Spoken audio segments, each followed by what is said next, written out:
everybody, it's Jeff here once again with the Freedom Nation podcast, and we have another of our interview segments where we're really going to focus on someone that went from the cubicle warrior to successful businesses. And so today we've got Donnie on. Donnie, welcome to the show, my friend. Jeff, dude, our little pregame conversation, man, I'm actually stoked to hang out with you. I think this is going to be a hell of a conversation talking with you and sharing my story and all the crap that I've been through to get here, man. So it's awesome, man. I'm looking forward to it. Folks, if you don't like profanity, this ain't your show today. So we're just going to keep moving on. So Donnie, first off, man, tell us your story. How'd you get to where you're at today? Yeah, for sure. I love telling this, man. So I did 4 years in the Marine Corps, 20 years straight commission sales. So I've never actually had a salaried position. My last career was with an organization called Sandler Training. Yep. And supposedly I became one of the top sales trainers in the country. I'm not really sure what that means, other than I'm really good at flapping my gums in front of a room. And so Sandler's a franchise setup. And in my franchise, I picked up business partner. Well, I had no idea that you could do this thing called be an entrepreneur, start a business, anything until I was 40 years old. And, I grew up in this blue collar family where dad was a truck driver, mom worked in factories, and, dad ended up retiring from Xerox as a technician, and mom retired as an eye doctor for, not an eye doctor, but a receptionist for an eye doctor. Got it. And, so you just went and worked and got a job and worked for other people. That was just the thing. And my parents, same thing, man. Oh, it's funny because I always thought I don't have any entrepreneurs in my family. And I came to the realization every one of my dad's siblings at some time or another had been an entrepreneur. And my dad was the only one that ever had a consistent job his entire life. Well, I didn't have that. I mean, I don't know any family, nothing that ever even tried to start their own business. And, when I was with Sandler, I was going to buy out my partner, and, Sandler Training was going to be the end all be all. Sure. And me and my business partner, we went out to dinner one night. And we were going to start talking about the buyout. We were going to talk, it was going to be a multi-million-dollar deal over 5 or 6 years. And we were celebrating kind of all the past successes and wins. Well, during that dinner, he said something that forever changed the rest of my life. And your people are going to love this. And what he said to me was, Donnie, thank God you're my retirement plan. Now, he truly said this out of love. And in that moment, I took it out of love because he's still a great friend of mine. Yeah. And he was a huge mentor. He taught me a lot. I loved working for the guy, made him a lot of money over the years. And, it was just a shitty choice of words. Mm-hmm. Well, after that dinner, I went and sat in my truck and I'm like, dude, what the fuck are you doing? You are literally somebody else's retirement plan. And I looked over my life, man, and my whole life had been just a series of making everybody else wealthy. Yep. And so 15 days later from that moment, I jumped out and launched my company, Success Champion, left everything behind. Within 24 hours, 2 attorneys show up on my farm serving me my non-compete papers. And it wasn't from my business partner. It was from Sandler Corporate, and I was going to try and fight it, but my attorneys told me it was going to cost me about $500,000 to go after and fight this non-compete. We could win, but it's going to cost me. So I started off as a success coach. And Jeff, to this day, I have no fucking clue what a success coach is. It's obviously success sometimes includes sales, right? Right.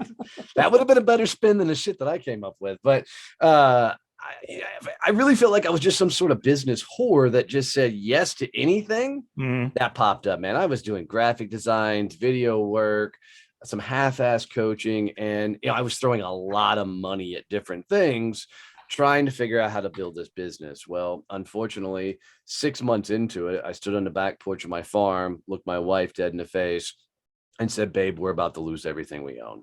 Mm-hmm.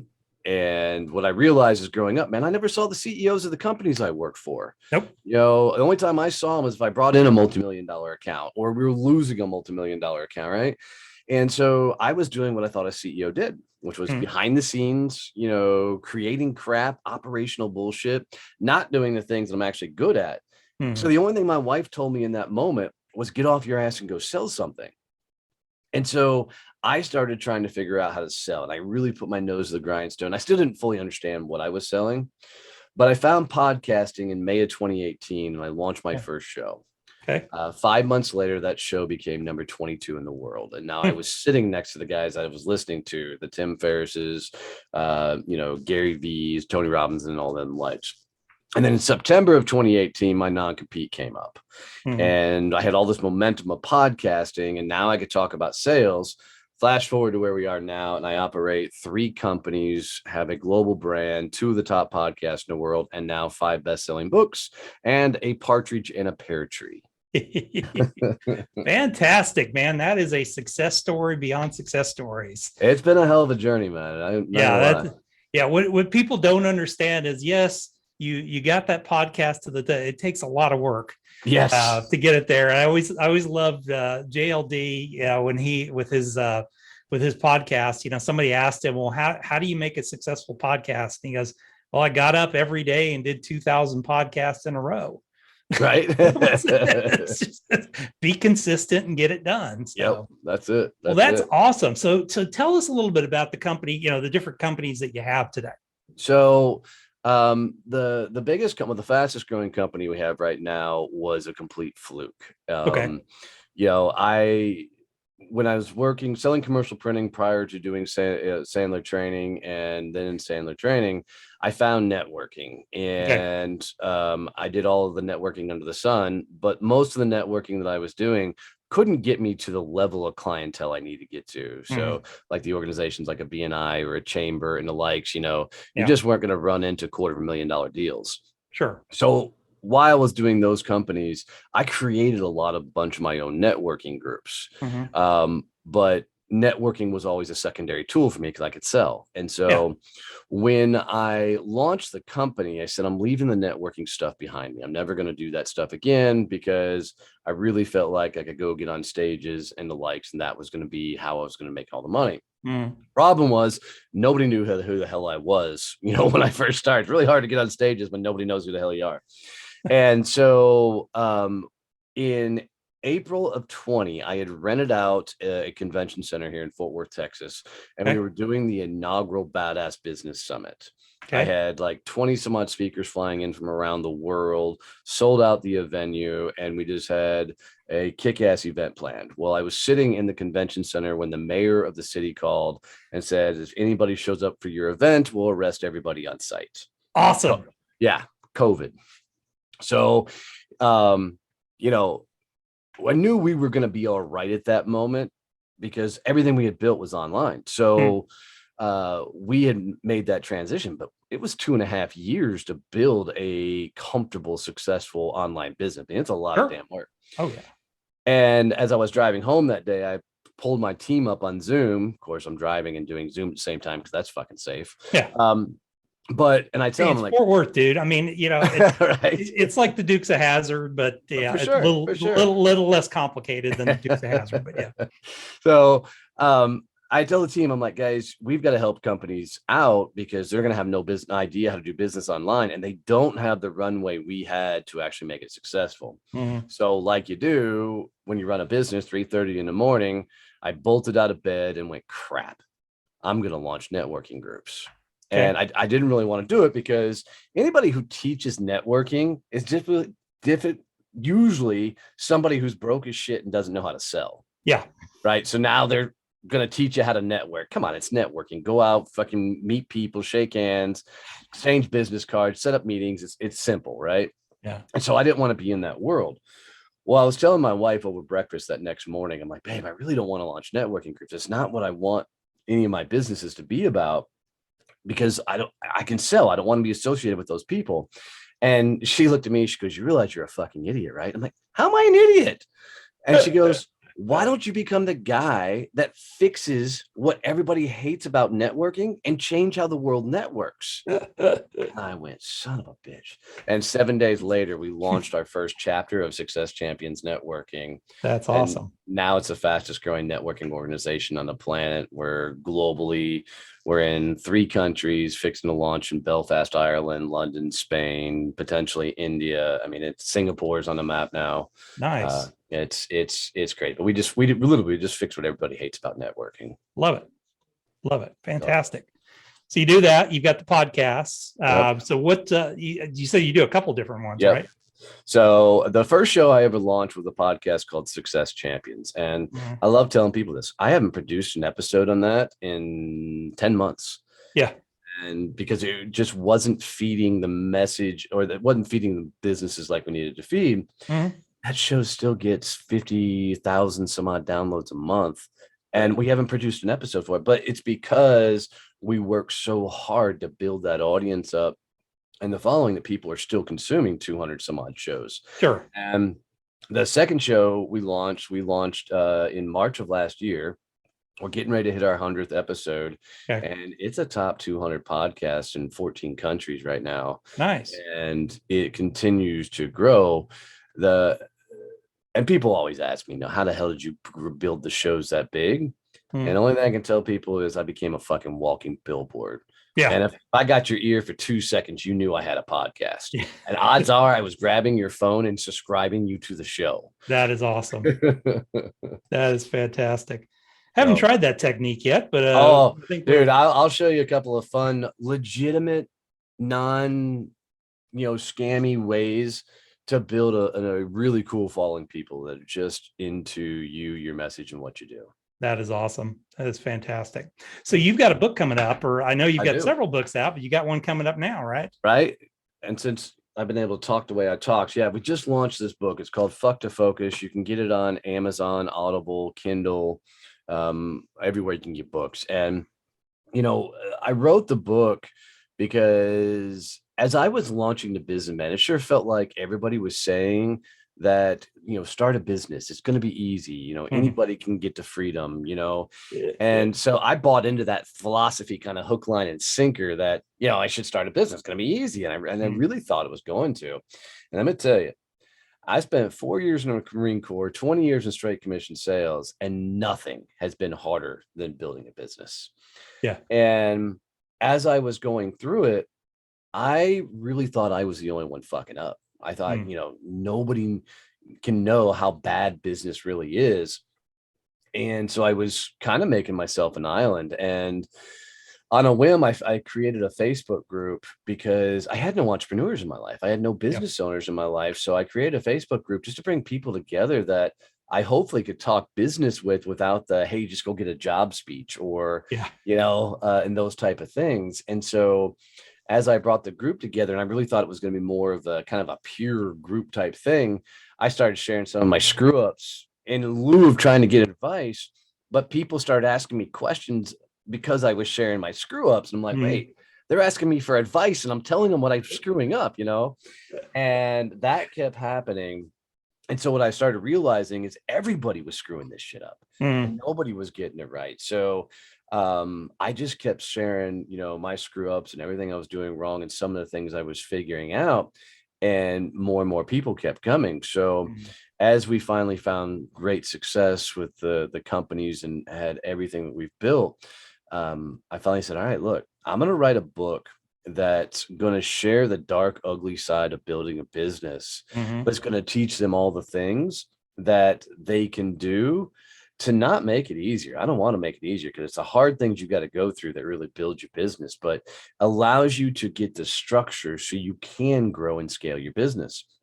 And, in the book, you get to hear the tough conversation I had with my wife about, almost losing everything. And that was the hardest thing I've ever written in my life, because that was a dark damn moment.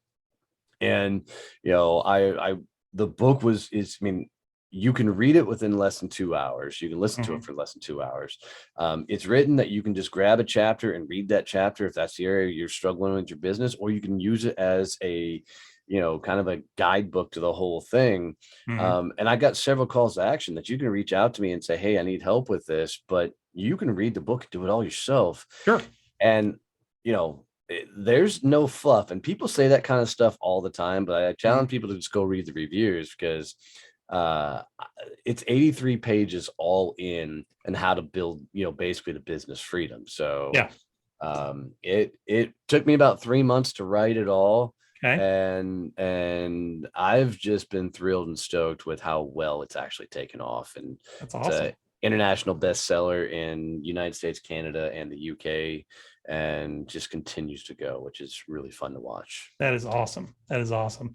Well, and I mean, I agree with you on that, on the training in life before you become an entrepreneur. And I mean, I've said it more than once. The best training I had for being an entrepreneur was Ranger School and 5 years as a field ranger. Right. Yeah. It's like there's so many times it's like, okay, the only solution I've got is just put my head down and put one foot in front of the other. Eventually I'll get there. So I mean, I'll attribute to it's the best sales school in the world is being a bartender. Yeah.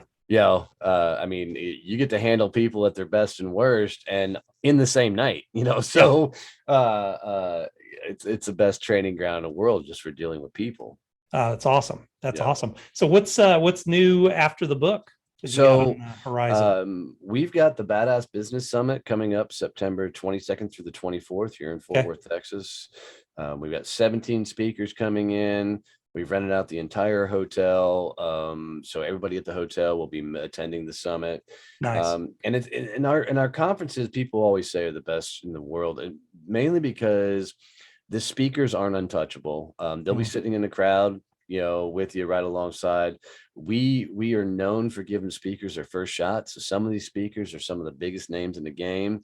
Some of them, this will be the first time they ever stepped foot on stage because nobody gave me a fucking shot when I was, coming up. So I'm going to give everybody else a shot. And that's awesome. The networking, and this isn't a pitch fest type conference. You're going to actually work on you and your business, and in there, you're not going to walk away with just tons of notes. You get back and you're like, the hell does that note mean? Yeah. You're going to actually work on your business. I'm really going to think about this, and I'll probably maybe put this in place. Yeah. Right. And then you'll find your notes 8 months later and I don't even remember what I wrote. Yeah. This makes no sense to me, So we designed it so there's a crap ton of, networking, and that you'll be actually able to work specifically on your business and have the tangible tactical things moving in your business before you leave the conference. That's fantastic. That's fantastic. And then we're so focused on continuing to grow the global brand of Success Champion Networking. And part of it is we're holding on to the reins because we did so many things right when it comes to networking that people are just coming to us, either to start a chapter or to get involved because, most traditional networking, you go to a meeting, there's 30, 40 people. They do these stupid 60-second commercials with dumbass jingles on the end. And then somebody fabricates does a 10-minute presentation nobody gives a shit about. Then they fabricate a whole bunch of referrals that are just all made up.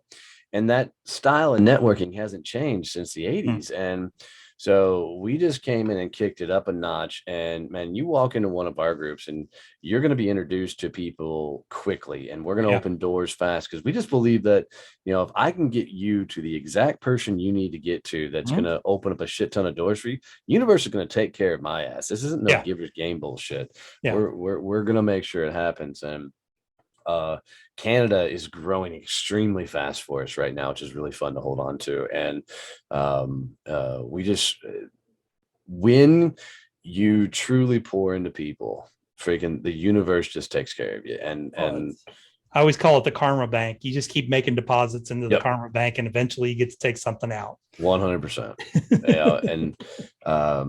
And we just, so many people are selling bullshit courses or these guru messages and doing all this stuff. And I just want to cut through all the BS and say, look, don't listen to half the crap that's out there. Yeah.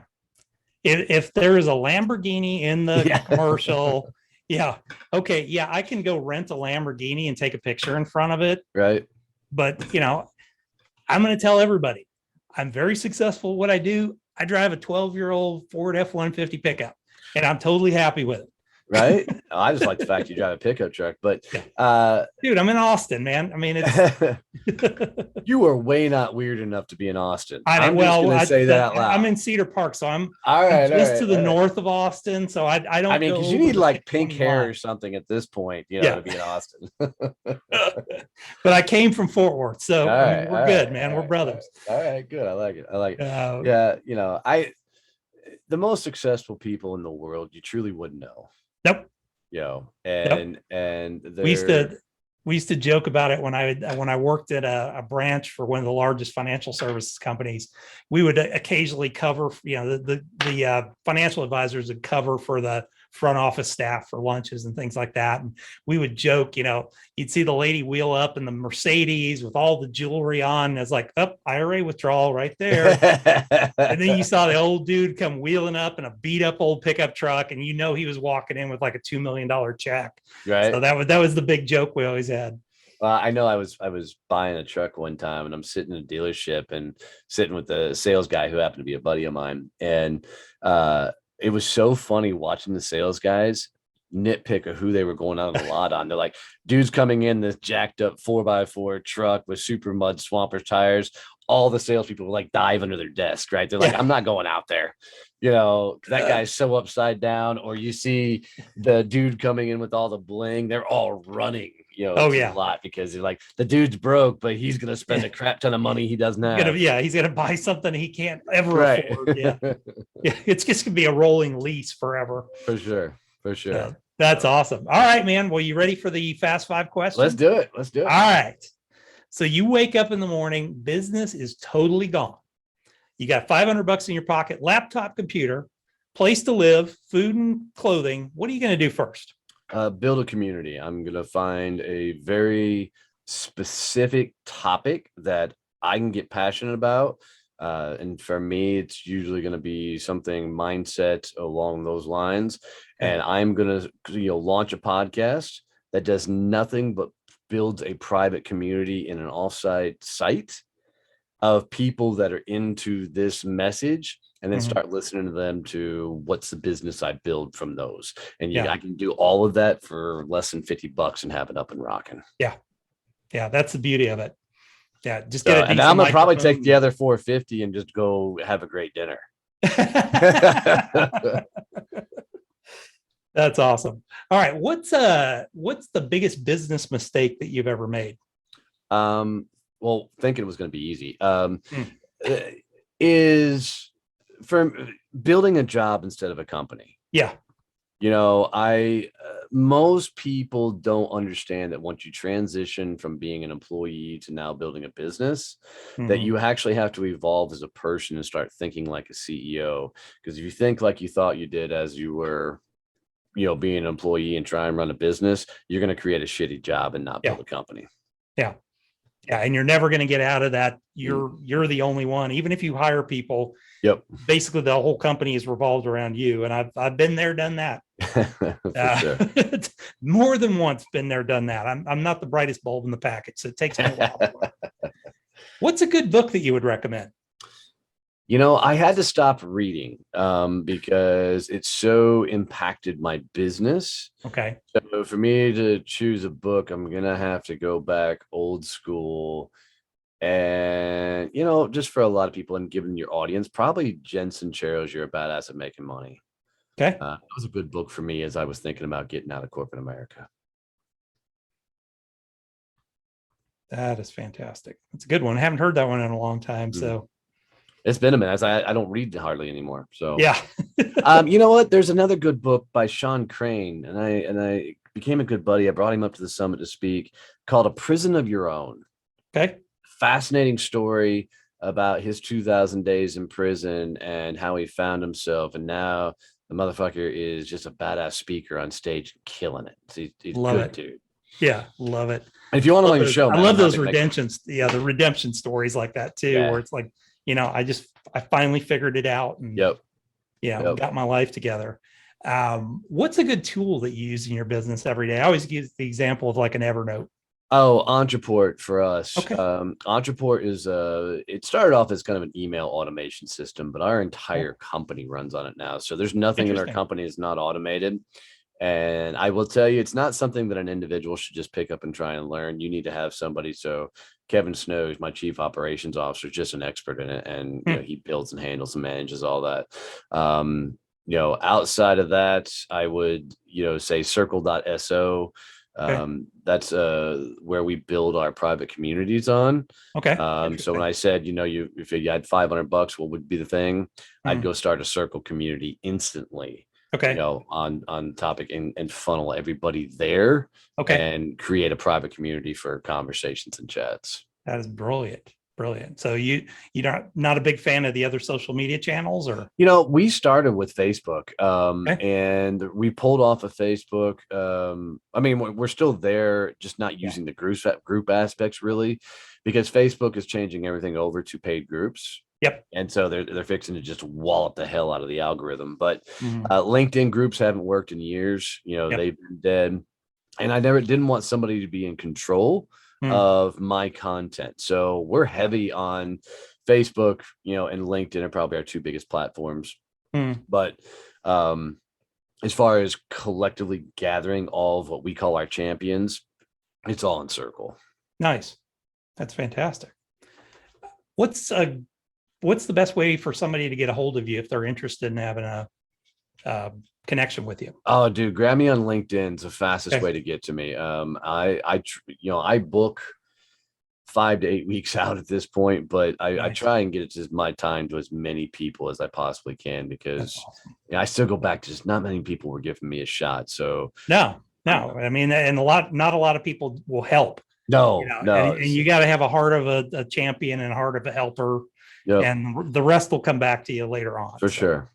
And, just over the years of because everybody I jump on a Zoom call, I'm like, all right, tell me about your business. Let's get the thing fucking rocking. And usually we'll dial into something really, really cool. And, people just have been taught so many shitty philosophies on sales and business growth. And I just want people to find fucking business freedom fast. And a lot of it is getting them to turn off the noise of all the gurus that want to sell you their courses and crap, and get them back to just building a business. Go sell something. Yeah. Well, that's the hard part. It's much easier to pay somebody and then sit in a class and then say, that didn't work. Agreed. Then actually get your ass out on the field. Yeah, get your ass out there, pick up the phone, get your ass out there, go knock doors, whatever you got to do. Yep. To get in front of clients, And a lot of people get to the point where, like, if I could just hire a sales guy, because if I can get in front of them, I'm like, no. You can't hire a sales guy until you can successfully sell your stuff, because you can't teach somebody else how to do it, and you won't be able to groom them, motivate them, and you're just going to get pissed off at their lack of performance. And it's not their lack of performance. It's your lack of ability to teach them how to be successful. Yeah. And you always have to have the ability to outsell everybody in your company. I agree with that. Yeah, it means way more to me than it means to anybody else that I hire at that point. Because this is everything in my life is tied to these businesses. So I better be the best salesperson. The most humbling thing that'll happen to anybody when they get to start scaling the business is when you get to that point to when you realize you have to hire somebody who's better at sales than you. Yeah. Because that's the moment when you realize you've sold bigger than you know how to handle. And now it's time to start bringing in a bigger team. Yeah. You bring in the big gun at that point to really do it. Yep. That's awesome. Absolutely.